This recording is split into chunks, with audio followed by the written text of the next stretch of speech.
Hey, welcome back.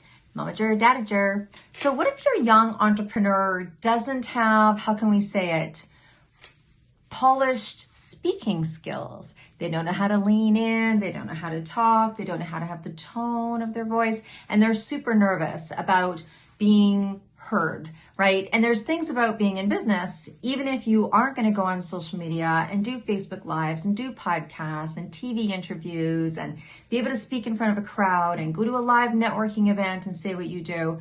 There's always those social conversations. And I remember the first time that I saw that happen with my son, where he was sitting at a table and the waiter's like, "Hey, what are you guys talking about?" I'm like, "Oh, we're talking about, Ocean's new business." And Ocean was like, he's like, "Oh, wow." He says to him, "That's super cool. What are you doing, dude?" And he's like, "Oh, it's super cool. It's clothing, And I could see him shrink.